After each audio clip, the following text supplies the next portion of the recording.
Hey guys, welcome to another session of RBTL, or Reading Between the Lines. This is the February 16th Balance Adjustment Preview. ML5 being Ambitious Tywin. That's how I'll mark these, just based on the ML5s being buffed. Anyways, so for this patch, I know that the community sentiment is like, it's kind of underwhelming, and to be honest, that underwhelming is a nice word that I'm using, and I think most people just think it sucks overall. I think in comparison to several of the previous balance patches, this is definitely a lot less interesting, very underwhelming, and there's questionable buffs too. It's like way more questionable than it was in the past. So maybe we were treated too nicely or treated too well, and therefore we're kind of spoiled and our expectations is high.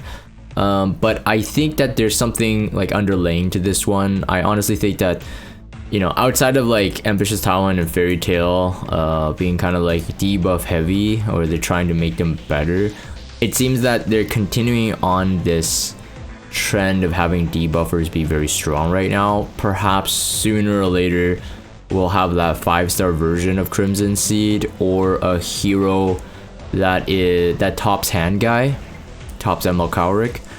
We'll have to see, but it seems that it was their like attempt to do something, and I think it's like one of these balance patches where they don't know what to exactly balance. It's like they kind of like the meta where it is at right now, but they gotta, you know, they have to meet the quota. So let's pick a couple heroes, like maybe like at a draw of a hat. To be honest, it could literally be at the draw of a hat, by the way. Anyways, so let's talk about my thoughts on this, and then yeah. So first things first, Ambitious Tywin, I think that this one is definitely kind of underwhelming. So Battle Command being his passive, Icy Sword Storm is his S1, and then the Flash is the S3. Everything revolves around this passive. The enrages the caster for 1 turn, so I'll deal with that first, right? So the Battle Command has always been something like Ambitious Tywin's main thing, and then the Soulburn S3 of course is huge as well. That being, like, even if you don't bring him into a debuff comp, then, like, you know, his S3 is very toxic. So here's the question, right? So the Battle Command after says 100% chance to dispel 1 debuff from all allies when an ally debuffed is debuffed after the caster is attacked and enrages the caster for 1 turn, can activate only once per turn. So this activating only once per turn part, I mean, it doesn't feel like it's too bad, but it's just like, it's kind of questionable. Like, if this buff comes on, it's 1 turn and it's once per turn, so realistically, if he keeps getting attacked, if a ally is debuffed, and that being himself as well, then he can always keep this enrage up, right? So he just might be a more annoying debuffer. But let's say, for example, there was only 1 debuff. I don't know what it would be, but let's say only 1 debuff, and they hit Tywin. In order to manipulate that, he gets enraged before he can start spamming his S3. So at least this is based on how Tywin is usually played, or at least when he was like meta, how he was played, is that the player would save their soul burn in order to get, like, start spamming soul burn on the S3. So usually they don't use S3 on turn 1. Plus, a lot of the opponents might still have immunity. But the thing is, like, if you can manipulate this and get that 1 debuff off, and you can't use the S3 yet, then your enrage goes to the S1. Although the S1 is not that bad, it does ignore effect resist, but it is 75% chance to provoke anyway. So it's like, you will waste your enrage buff into this, but if it doesn't proc, like, the enrage buff is only 1 turn. That's where I feel like it's almost like a usable buff, but then it's kind of conditional. Maybe it's intentional that they did it this way so that Tywin is not too overpowered.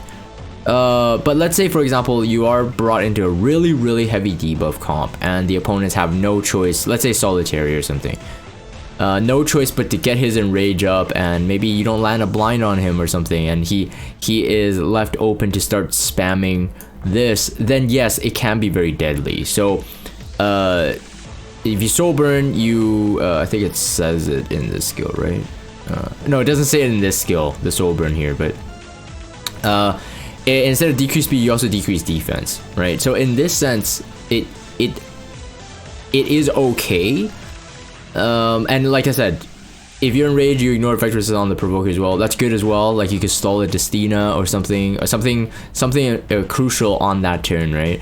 So I think overall the ambitious Tywin buff most likely is kind of hard to be like, okay, he's gonna be dusted off and be like core meta hero again. But I think in this kind of debuff heavy meta, I think he'll definitely have a play. So one thing that he'll be good into, I think, would be like someone like Edward. Because if Edward does equivalent exchange, although he does damage to your team, his debuffs don't really stick onto ATwyin unless ATwyin already had a debuff, right? So in terms of ATwyin, he can spam it into Ed, and alongside with, let's say, Death Dealer Ray and Solitaria and all that stuff, players in the top end of World Arena already found it very difficult for Edward to counter like a Solitaria Archdemon Shadow plus Death Dealer Ray. There's just too many debuffs for him to shake off. But ATwyin basically can add to that, right? So based on this reading here, because you have 80% chance to stun for 1 turn, decrease defense for 2 turns. So like Edward would be like, let's say for example, cleanse the stun if he didn't have other debuffs. If he did have other debuffs, he'd be stunned and he can't even do equivalent exchange. And then you got the defense break. So realistically, like on paper, I think ATwyn's buff is okay.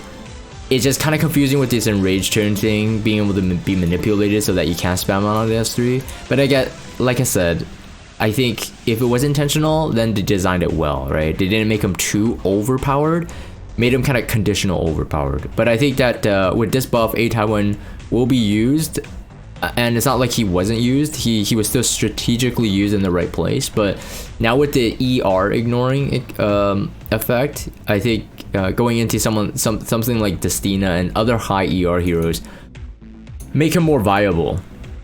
But I think the question is now though, I remember having one of the stream chat guys came on and saying that like ER is really like an ever like crappier stat now, right? Outside of 15% like resistance check for everything that isn't ignore resist, you're always like at the, especially with like mechanics like this, soul burn to ignore resistance, like a Briar Witch and stuff.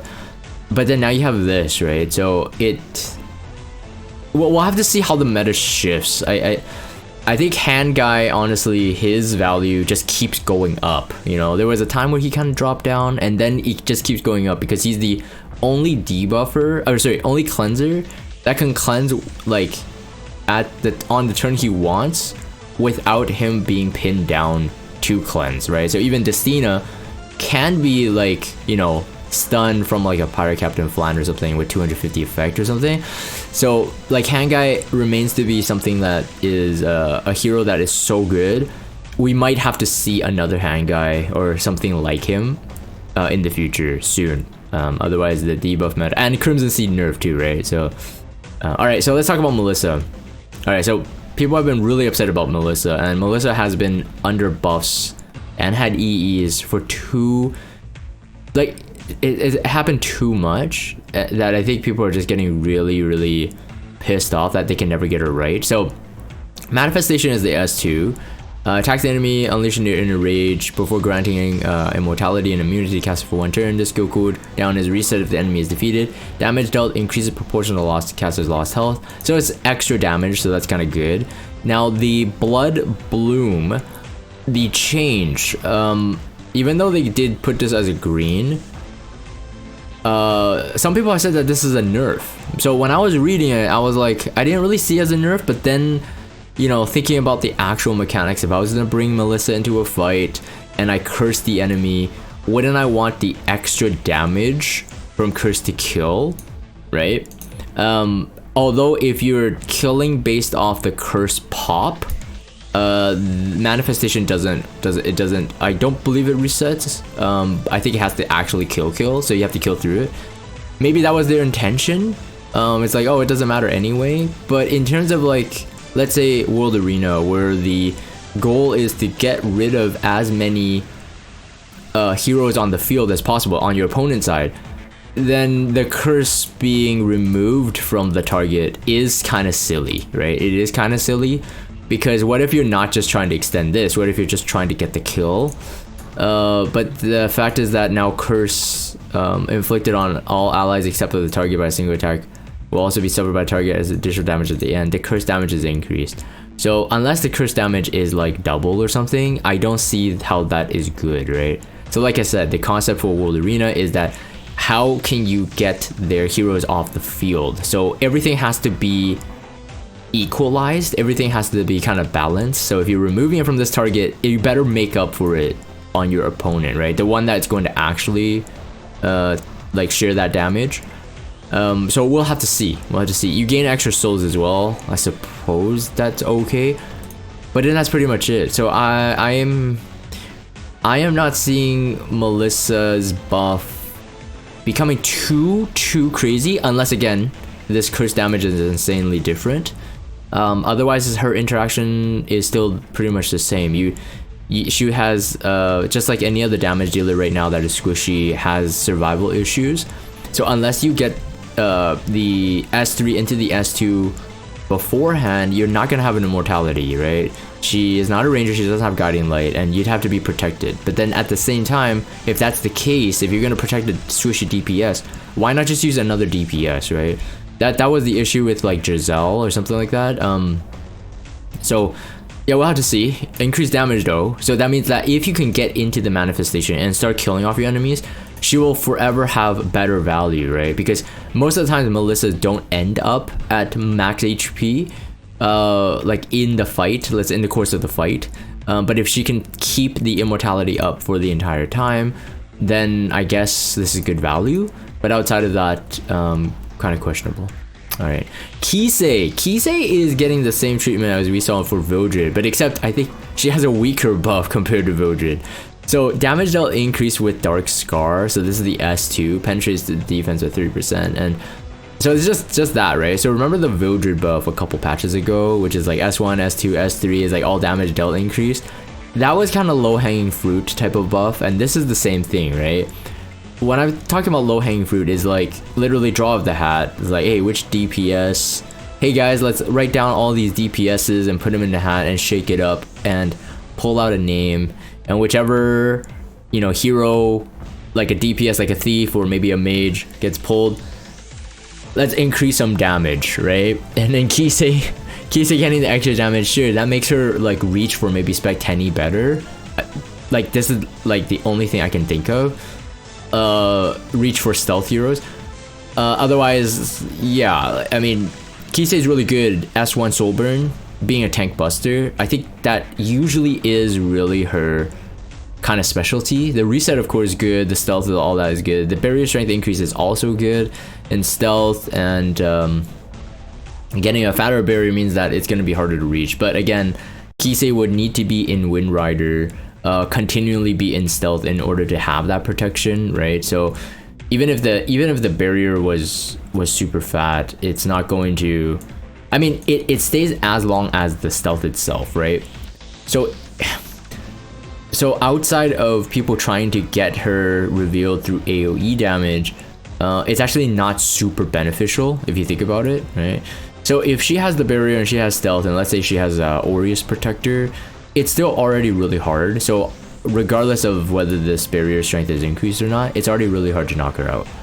The barrier strength increase though does give her more vulnerability to DJB, something like Ning Ning, or anyone in the future that has barrier inversion. Then I'm pretty sure that she would actually just get one shot through the barrier inversion. So it seemingly feels like it's really good, but then at the same time, it's like I would rather just see damage dealt increased and just be like, oh, there's nothing wrong with damage, right? Because like you can't argue and saying that, oh, damage dealt increased, this is not a good buff, right? Vildred's buff was funny just because it was like, it is a good buff, but he doesn't really need it, you know? But I'm still glad he has had the buff because I like using Vildred, and yeah, Vildred is really good for cleaving. So I mean, I personally didn't mind the buff. It's just funny how easy it was. But Kise's is like kind of like Vildred's, but not as good. So then you're just kind of left being like, okay, sure. Like, did she really need that S2 buff? Her S1, S3 were her main focus anyway, staying in stealth and just trying to bust down bruisers. And then Fairytale Tenny, so limited hero getting buffed.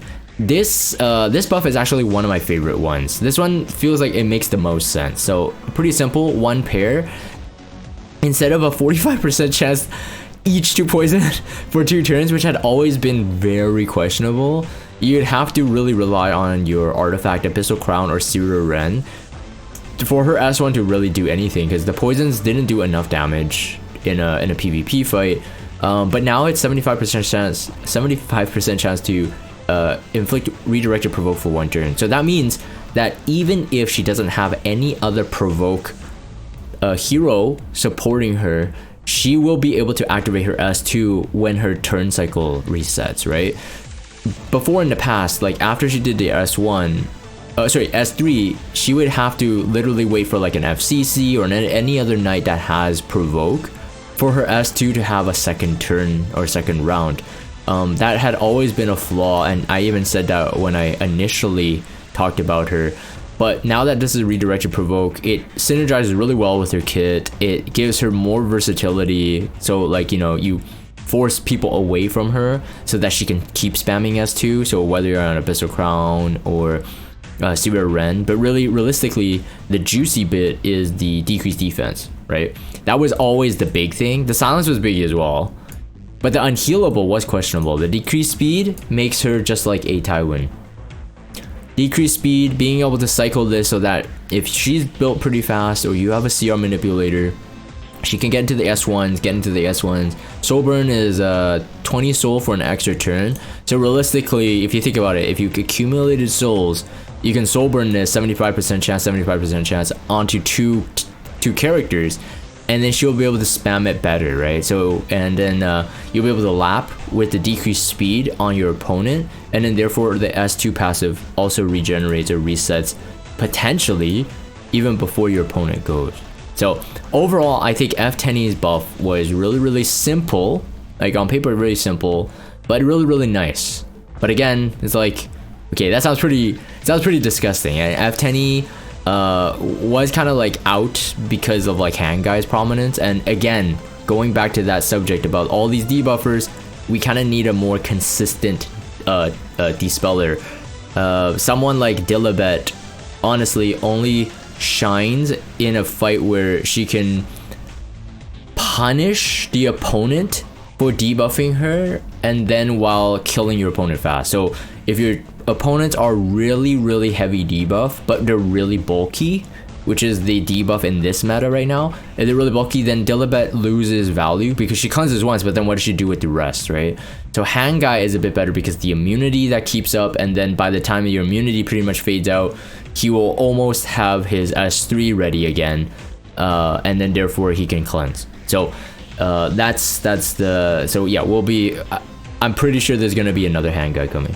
Mui as well, another debuffer. So Mui already has a EE, I believe it's an effectiveness EE. It's not a speed EE, and thank goodness for that, because Mui also has really fast base speed. So if she had a 10 speed EE, that would just be too disgusting. That would be Leica level, and you don't want Mui to be Leica level, because Mui's kit before even the buff was already pretty disgusting, and then now I think it's even more disgusting. So we're kind of glad that she can be kept kind of slow.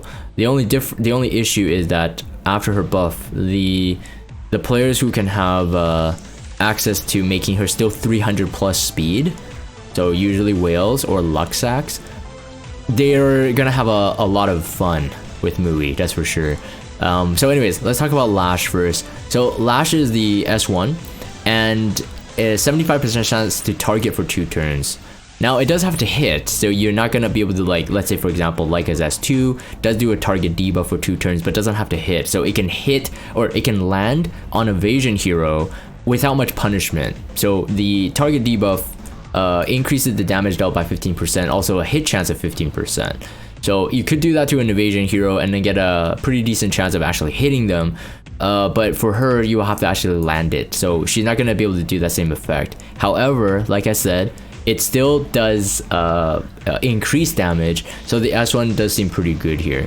Punishment is the S2. Damage dealt is increased. Oh, so anyways, calls upon a tame monster to attack all enemies. 50% chance each to inflict 2 bleeding effects for 2 turns. 80% chance to stun for 1 turn. Damage dealt is increased, and then if you soul burn, is 20 souls. All skill cooldowns decreased by 2 turns. So giving her insane turn cycling. S3 Grand Finale. Let's look at the awakened version.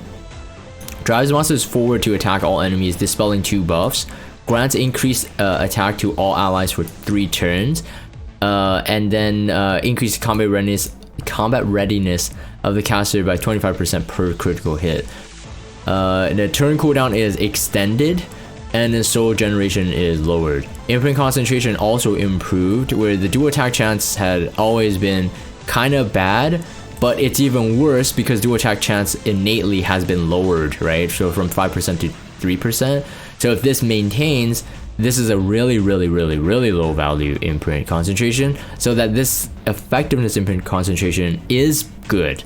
All right, it is good. It synergizes with what she's supposed to be, which is a debuffer and stripper. So 27% is gonna be not bad. So how she's gonna work? We should talk about the EE first though. The EE, one of them used to be 35% chance to grant another turn to the caster after using Grand Finale. So if you are kind of like a newer player and you weren't there for the very toxic Mui Guild War defense meta, that was a very toxic meta, where Mui would be at high speed. Some people were able to already get 300 Mui with like 150 or even 100, even more than that effectiveness. And what was really annoying was that if you use Grand Finale, you would strip, right? And then you'll be able to, and then she'll be able to come back with potentially 35% chance to the S2, and then you can stun the entire team. But the thing is, the S3 did attack buff, and then so like the opponent's Mui, the Mui's team was like all primed and ready to kill your team. So that was a meta defense that we dealt with, and of course the meta shifted and that defense no longer exists. And I'm glad that it's not coming back in any way, shape, or form, hopefully, because it needs this combat readiness to get another turn, right? So you need a 4-man team. So in terms of Guild War, it would only ever cut 75, and that's only if she actually crit, right? So you'll pretty much never get that defense anymore, at least in Guild War, thank goodness. But the exclusive equipment, this one that has been replaced by the buff, it grants enhanced dual attack to the ally with the highest attack after using Grand Finale. So in terms of synergy, this is super nice. So for those of you who are not familiar with enhanced dual attack, that is what Summer Break Charlotte has in terms of one of her passives. And enhanced dual attack does guarantee a dual attack from the person who has it. So in this case, the highest attack hero. So if you think about the synergy, right, it'd be Grand Finale, you got your D-spell, your strip, you have an attack buff to all your allies, and then you have you go into, so assuming you crit all 4, you go into the S2, which will cause 2 bleeding effects, which is kind of lame to be honest, but it's okay. But the 80% stun is where the money is. And then you go into, I'm giving her too many turns. No, you go Grand Finale, you have a enhanced dual attack, so they're stripped, right? You have attack buff, and then you can go straight into a lash. So you can choose whether to potentially stun your full opponent's team, or you can go into the S1, which has a target debuff potentially, and then already gonna pull a dual attack with the enhanced dual attack EE, and your ally is attack buffed. So I think as an opener, I think she's okay. The S3 into S1 tactic, it will kind of look like a Leica, to be honest, if anything, because Leica pulls the dual attack, and with her EE, you could pull dual attack with the highest attack, highest attack hero. So you can have that similar kind of synergy, but Mui just feels like she just gets extra, like more turns, you know what I mean? And also artifact, right? Artifact, you can bring, I don't know actually what you would want here. Or warrior. Maybe one of the stun artifacts, Circus Fantasia, or even her Champions Trophy. I think it could work, but I think there could be others. I can't think of any right now, but it's okay. I don't think that really matters. But if you have the gear, you can build Mui really fast and with high effect, I think she'll be really fun for you. So Church of Iris Axe. Let's talk about the Chaos Sect Axe. Okay, so I am not super impressed with it. Proportion of the caster's max health. This is green. It doesn't say increased damage dealt, but I think the intention is that they're increasing the HP scaling damage. Now in the past it wasn't like super crazy, so I'm not quite sure how much more they can do. And the thing is, I'm more questioning like his versatility in the overall kind of meta. So I don't know why they chose him. Again, it could be another draw of a hat situation. So anyways, let's talk about the attack chain awakened version. Attacks all enemies, so it's AoE, 60% chance to provoke for 1 turn, which wasn't the case before. Before granting immunity to the caster for 1 turn, damage dealt increases proportion of the caster's max health. Acquires 1 soul instead of 2. So I don't know why this would be green. Is that a mistake? Well, I mean, I guess it's the change. Maybe it's just the change, not the fact that it's... Usually green means buffed, right? Like technically, but yeah, okay, it's part of the buff side, I guess. Yeah, okay, sure. Vigorous Strike. Let's talk about, yeah, Vigorous Strike. Okay, so it's really the same thing except that you get the souls here. All right. Smacks enemies, 100% chance to decrease defense for 2 turns before recovering 20% of the caster's max health. And then when the enemy is defeated, it grants an extra turn to the caster, damage dealt proportional to the caster's max health. Hero is the funny part though for the runes. Okay, so rune before increased critical hit chance by 5. That is removed now because the imprint concentration is better imprint concentration. So again, we're judging the hero based on, you know, what is actually improved and if it's good or not. And of course the imprint concentration is so much better. This is like especially changeable arena, having 11% crit chance on someone who may need crit chance is not bad at all. I would rather take that over the attack any day of the week, plus the fact that he is an HP scaling bruiser. So since the last buff or last change rework of him, he's an HP scaling bruiser. So this is way better, a lot better. So they could remove this, and that makes sense. But the wedge rune now is changed to after being attacked by a light elemental target, has a 100% chance to increase the effectiveness of the caster for 1 turn, can only be activated once per turn. Okay, so you kind of sitting back, right? Obscurity rune, this is removed, has 50% chance to extend the duration of any immunity buffs granted to the caster by 1 turn. So this one was kind of funny before as well. When I saw this, I was like, what the frick? I didn't remember this was an actual rune, because it sounds really bad, right? It's like 50% chance to extend the duration of the immunity buff. It was not even 50% chance to grant an immunity buff, right? Like he would have to have the immunity buff for it to grant, right? So it's either from his S2, which he self grants immunity, or from an outside source. But it just felt like really underwhelming to extend the duration. What if he didn't have an immunity buff? Then this is like totally wasted, right? So I felt that was kind of funny. So of course this is a much better buff, right? Increases damage dealt by attack chain by 10%. Okay, so that is the S2. All right, and then we have yeah, so courage rune, after being attacked, increases attack at the caster by 6%. But can stack up to 5 times. Again, he's not gonna be focused on pure attack scaling bruiser. He's gonna be hybrid, probably HP scaling more dominant now, especially with the HP scaling on the S1 being improved. When an ally is attacked by a light elemental enemy, has a 15% chance to counterattack with attack chain. So do keep in mind though, this is kind of interesting, okay? Kind of interesting. 15% chance to counterattack with attack chain is the same amount as Fire Mercedes, Magic for Friends.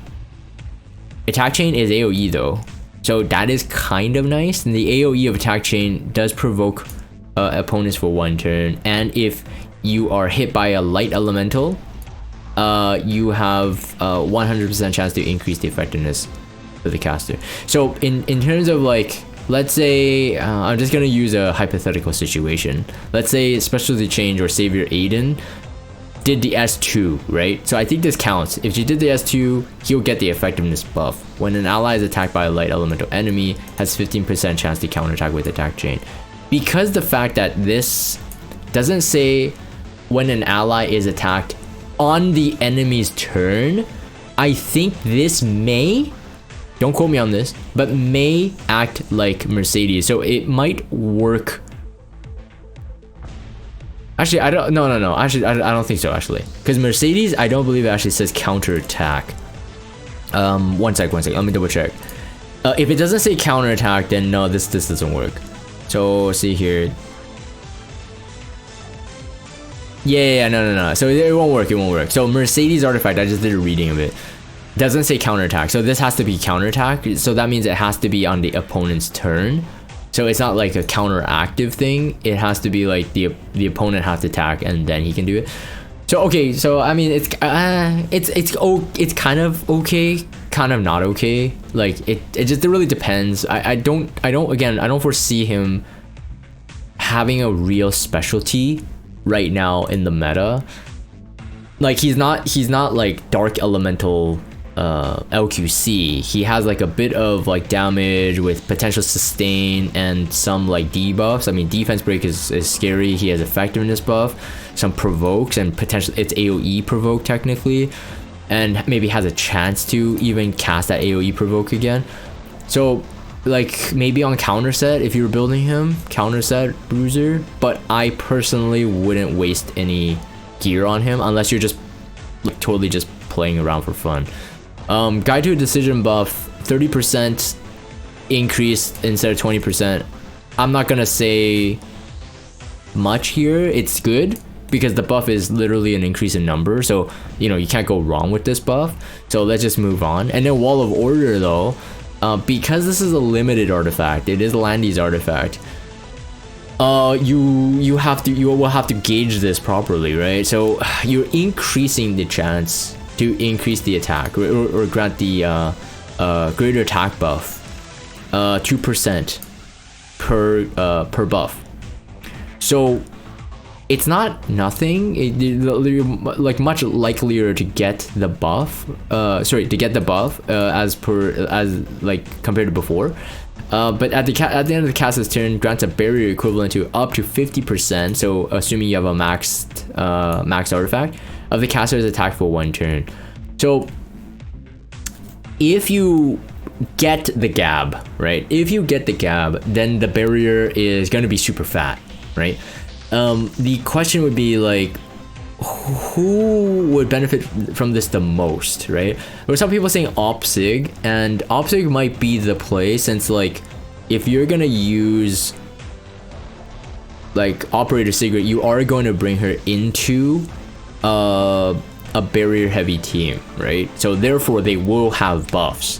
Whereas if you're putting this on anyone else, like let's say maybe Bruiser Landy, and we're talking about Bruiser as in like really unkillable, like 2-3 turns of your opponents and your Landy will still be alive, then maybe this has benefit because by then your opponents would have buffs up. But it's like I think Landy is much stronger just staying in Guiding Light and ramping up damage slowly than getting like the initial gab and then the barrier to protect. So I personally think that the Wall Order probably won't be a Landy artifact unless you run like cleave Landy. Your whole thing is like, okay, I want Landy to kill the opponent in that first turn, then maybe, but then you're still banking on an RNG aspect to it. Maybe it's enough, right? Maybe it's enough because like, you know, back when RB was prominent, Alexis Basket procced 40% chance for that greater attack buff. So realistically, if your opponents have 4 buffs, let's say there's an ROL, right? ROL herself will have minimally 2, so the barrier and then the escort buff, and then maybe she has immunity depending on the person's build, and then maybe there's another opponent that has it, and that's about like 40%, right? If the full team is barriered, let's say it's a light elemental team, then maybe this has like, you know, better benefit. You're like 80%, 90% maybe greater attack buff. So yeah, so it ends up still being like, it's still a chance to get the greater attack buff, which greater attack buff is a super strong buff, so therefore having a proc rate to it kind of makes sense. And you're at least the thing is though, at least at the end of your turn, regardless if you have a gab or not, you still have a barrier, so you're still sort of protected. It's just that because this is a ranger artifact, kind of competing with Guiding Light here, Guiding Light protects you from AoE damage or completely from single target damage. Whereas this is like, yeah, it protects you for a couple hits, but is the barrier fat enough for you to, you know, out sustain it, right? So that becomes like the question. So I think overall it's not a bad buff, but it's not something that would be like, okay, I gotta pull on the Wall of Order for the next rotation, unless they create some ranger that will super like highly benefit from this, then that's another story, right? Because that can happen for sure. That can happen. Anyways, that's my thoughts for this entire balance patch. Like overall, like when you're taking out like the details and you start analyzing it, you know, there's still stuff to talk about. I think the Melissa one is probably the most disappointing. The Kise one is kind of questionable. I like F10's. I like Mui's attempt as well. And ATwyins,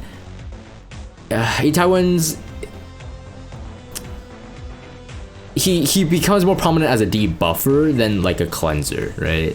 Which I guess, arguably speaking, that was his role. It ended up being his role. It's just spam S3. So overall, I think it's okay. You know what? Without this, actually, you know, I should say this about ATwyins though. One thing is that if you wanted to spam his S3, the speed down was actually pretty good. Like, it was actually pretty good. So maybe the play would be very different now.